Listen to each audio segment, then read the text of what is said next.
Christian, CEO and founder of Juntos Ibiza. Welcome to #Food Day. Thank you very much. Christian, tell us about your journey. How did you get here today? I grew up in a business family in Sweden, and from very young, growing up with the values that you have to give back if you've been fortunate in life. So after high school, I started working for an NGO, working primarily with children and youth 13 to 19. After 5 years in that NGO, I ended up with a lot of the kind of funding, applications, sponsorship relationships, budgets, and all of that I was running away from. And I realized that, I'm not going to be that social entrepreneur on the field, but realizing that there was a lack of understanding of kind of business and finance in the non-profit sector. And I thought I wanted to learn the ropes, kind of. So I moved to London, studied finance, ended up working for one of these big investment banks, then went into kind of the venture investing space. And then I became a father. And, it's like you raise your gaze just a few centimeters and all of a sudden you're looking generations out. Instead of thinking about my life and my choices and my lifetime, all of a sudden I'm thinking about my kids and I'm thinking about my grandkids and all the future generations. And then you start asking yourself again, or I started asking myself again, the big questions of life, like what are we doing and where are we heading?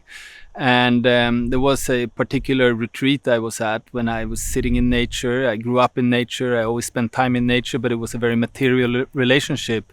But this was a more spiritual relationship, realizing that nature is everything we got and everything we have comes from the natural world, the air that we breathe, the water that we drink, the food that we eat, the clothes that we wear, the shelters that we build, everything we have comes from the natural world. And if we want to have a future to believe in, we need to be in service of the natural world, and we need to invest into the natural world, and we need to look at our value chains. And value chains, it's, if you think about it, every single value chain, if you go back to the beginning, it starts with nature, and we receive that value from nature one way or another.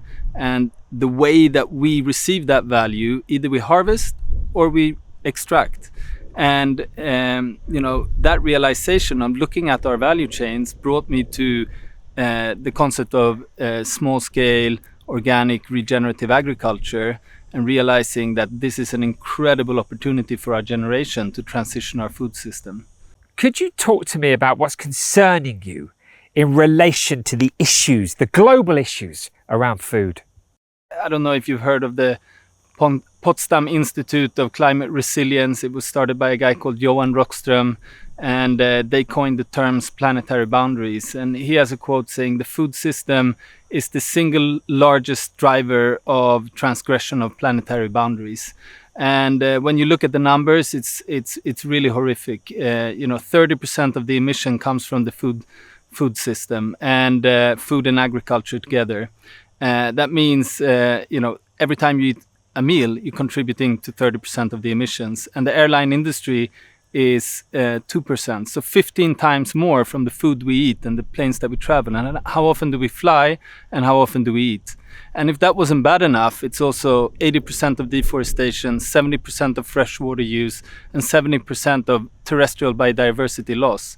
And, at the base of that is the insects, and the insect is the base of the food system. You take the insects away and the whole system collapses.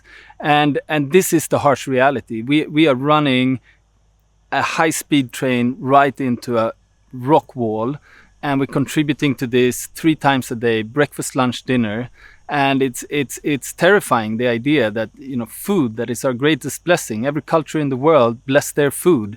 And we turn this greatest blessing in our lives into the greatest curse. We're cursing our physical bodies, we're cursing our natural world, and we're cursing the future of our children. And that is just a terrifying thought.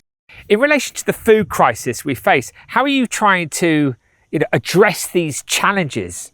What I just said is terrifying and really depressing. The good news is, of all the challenges that we have, this problem, we have the tools, we have the answers. We can grow food in a way that not only takes away these negative effects that we have, but introduces positive feedback loops in nature and helps to restore the ecosystem. And a lot of people talk about human beings as like, oh, nothing needs the human beings. We're a curse on this planet. We're a cancer on this planet. Take away the humans and nature will recover. And to a extent, it's true. We created systems that destroy nature.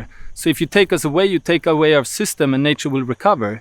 But nothing needs the beaver, but the beaver has a role to play.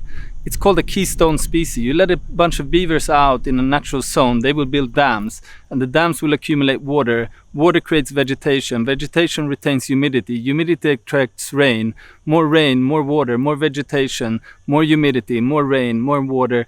And this is the cycle of life. And you put a bunch of beavers out in a region, and they will transform that bioregion in a decade. And we have the capacity to be a keystone species if we choose to.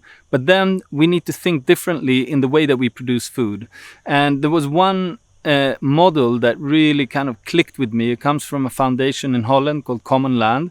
And it's not only them who arrived to this conclusion, but they framed it really, really well. They look at bioregions, and the way you define a bioregion is by a shared water cycle. And then you say, how do we optimize this water cycle? And you start with 3 zones: the natural zones, the agricultural zones, and the economic zones, saying, what does the natural zone need? Basically the forest. What can we do to strengthen the forest, the health of the forest?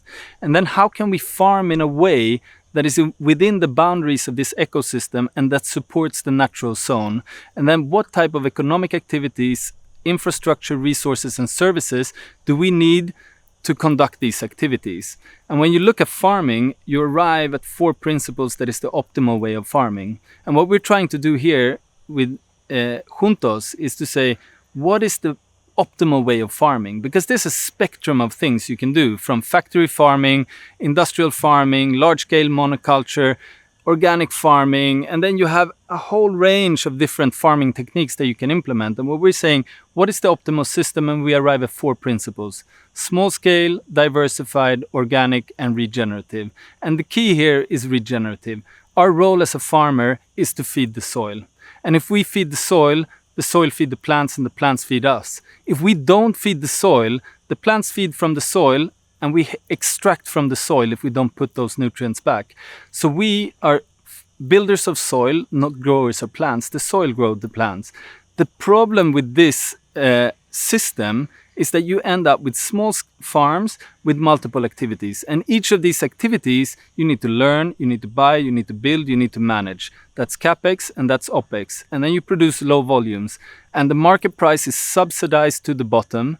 And it's impossible to cover your cost and recover your investments. So we have a business model challenge here, an ecosystem challenge, and a value chain challenge. And what we're trying to do with this infrastructure that we have behind us, we have 7,000 square meters of sheds, and we are rebuilding these into a hub where we can invest into infrastructure that not benefit our farm, but that benefit a community of farms. And by servicing a community of farms, then we can split these costs and these investments on multiple participants and basically improve the unit economics of each farm. So that's what we're doing on the cost side.